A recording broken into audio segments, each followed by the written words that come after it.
For about 3 months, every time I sat down to do the work that actually mattered to me, I could manage about 7 minutes before my mind found somewhere else to be. Not dramatic distraction, not a sudden impulse to check something or watch something, just a quiet, steady drift.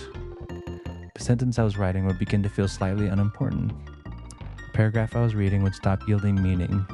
Some other thought would surface, something I needed to remember, something I hadn't resolved, something adjacent and less demanding, and without noticing, I was following it. The work remained open on the screen. I had simply left it. I tried everything the productivity advice said to try. Timed blocks, ambient noise, removing my phone from the room, making lists of what needed doing and in what order. None of it held for longer than a week before the familiar drift reasserted itself. The problem was not the system. The problem was something I couldn't locate clearly. A quality of attention I was supposed to have but couldn't seem to access, like reaching for an object in the dark and finding the shelf empty. During that same period, I started playing Heroes of the Storm, not as a productivity strategy, not as an experiment, as escape. I had played it before and stopped, and I came back to it the way you come back to anything that doesn't ask much of you. Except that turned out to be entirely wrong as a description of what it asked. Heroes of the Storm does not allow for partial attention. That is not a design flaw. I came to believe it is the most important thing about it. The map rotates, the objectives change, your team is moving and communicating and reacting in real time, and if you look away for 30 seconds, something has happened that cannot be undone. I sat down for what I planned to be a relaxing 25-minute session an evening and discovered something I had not expected at all. I could not drift. There was no space in which to drift. The game occupied the full surface area of my attention, not because it was entertaining though it was, because the consequence of inattention was immediate, concrete, and undeniable. My team lost a temple. We gave up a boss. A fight broke out in a lane I wasn't watching, and we traded 3 kills for 1. What I noticed was not the losing. What I noticed was the quality of the attention itself. For 25 minutes, I had been fully present, not performing presence, not trying to be present, not reminding myself to focus, but genuinely and completely absorbed in what was directly in front of me. Tracking 5 variables simultaneously, making decisions in under a second, adjusting to new information as it arrived without needing to be prompted. And when the session ended and I sat back in my chair, I recognized the state I had just been in. It was the same state I was supposed to inhabit when I sat at my desk to do the work I actually cared about. I had just spent 25 uninterrupted minutes experiencing exactly what focus felt like from the inside, and I had not felt it at my desk in 3 months. I sat with that for several days. What did the game have that my work didn't?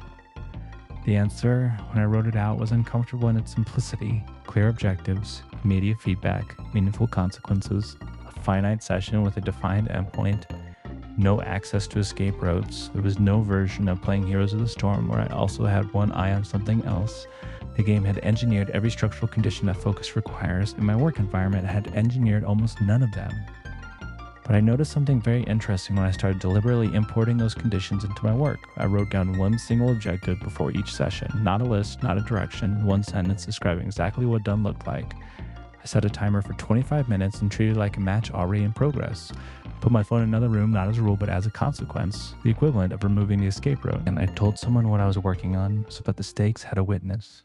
The drift did not disappear immediately, but within 2 weeks it had shortened significantly. Within a month, I was sustaining genuine focus for sessions that lasted 25 minutes or longer without the quality of attention degrading. Not because I had become more disciplined, because I had recreated the structural conditions that focus requires, conditions I had learned to recognize from the inside by playing a video game. Focus is not a character trait you either have or lack. It is a state that specific conditions produce. If you are out there struggling to sustain your attention on work that genuinely matters to you, if you sit down with every intention and find yourself somewhere else 7 minutes later, the problem is almost certainly not willpower, it is environment. Your work environment is probably missing several things that your most focused moments, wherever and whatever those are, have in abundance. Before your next session, write down one sentence describing exactly what done means, not a list, one thing. Then set a timer that creates genuine urgency, 25 minutes, 30, whatever makes the clock feel like it is already running. Remove every escape route you can identify before you start, not during.